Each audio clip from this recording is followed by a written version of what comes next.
Une personne normale au 21e siècle doit avoir minimum 7 sources de revenus. Ça, c'est un mentor qui me disait ça fait très longtemps. Il me dit que c'est au 21e siècle un être humain normal. C'est-à-dire que si tu n'es pas dans ça, tu n'es pas normal. Tu dois avoir minimum 7 sources de revenus. 7 différentes manières de gagner de l'argent. Tu vends tes jus. Le jour où tu commences à vendre des formations, comment faire du jus, c'est là où tu vas comprendre. Tu deviens riche.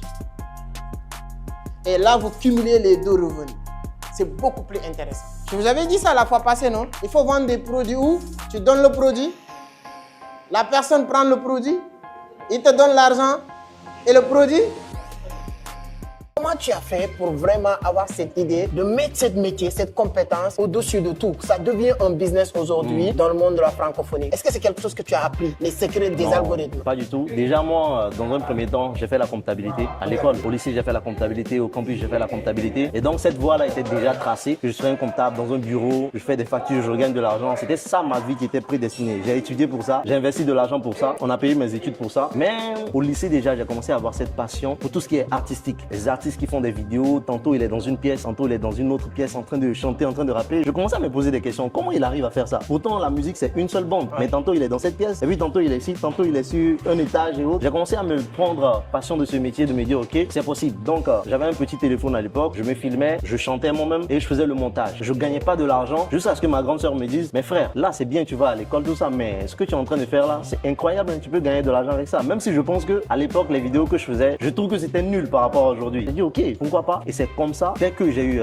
ma licence, j'ai dit, c'est bon, je vais me consacrer 100% à ça. Et c'est avec ça, je vais devenir libre financièrement. Est-ce que tu te rappelles de la première personne qui t'a payé pour le montage? Bien sûr. La première personne qui m'a payé pour le montage, je pense que tu le connais, c'est Valère Bélias. Valère Bélias, Argent Ouais, Livre. Argent Livre. Donc, j'avais acheté un de ses livres, un pied à l'école, un pied dans le business. J'ai lu le livre. Je me suis dit, ce serait intéressant quand même si ce gars-là, je lui fais une petite vidéo. J'ai pris donc mon téléphone. C'était un téléphone que ma grande sœur m'avait prêté comme ça. J'ai pris le téléphone, j'ai fait une petite vidéo. J'ai filmé le livre un peu. Je me suis inspiré des vidéos sur TikTok. Et j'ai vu que derrière le livre, il y a son numéro. Quand je l'ai contacté, j'ai dit à grand frère, moi je fais des vidéos. Et j'ai vu que sur Facebook, par exemple, à l'époque, je pense qu'il avait plus de 200 000 abonnés. Sûrement que ce gars, il est chargé. Alors, je me suis dit, je vais lui donner quelque chose gratuitement. Et c'est cette vidéo de son livre à lui. Donc, je me dis, ça va peut-être l'intéresser. Je lui envoie la vidéo et puis il valide. Il dit, c'est très intéressant. Et puis, il me demande mes tarifs. J'ai dit, moi, je suis pas exigeant. Donne-moi ce que tu veux. Très, très poli.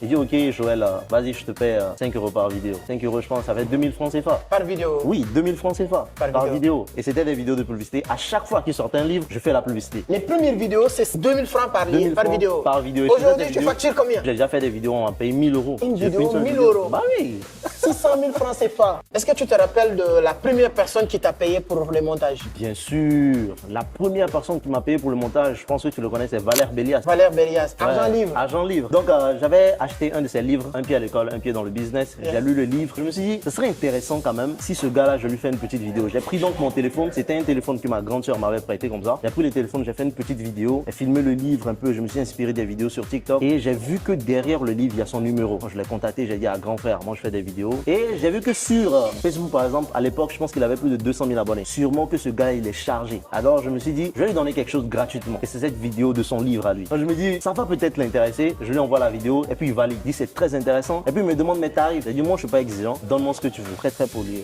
Il dit, ok, Joël, vas-y, je te paie 5 € par vidéo. 5 €, je pense, ça fait 2000 francs CFA. Par vidéo? Oui, 2000 francs CFA. Par vidéo. Et c'était des vidéos de publicité. À chaque fois qu'il sortait un livre, je fais la publicité. Les premières vidéos, c'est 2000 francs par vidéo. Par vidéo. Aujourd'hui, tu factures combien? J'ai déjà fait des vidéos, on m'a payé 1000 €. Une vidéo, 1000 €. Bah oui.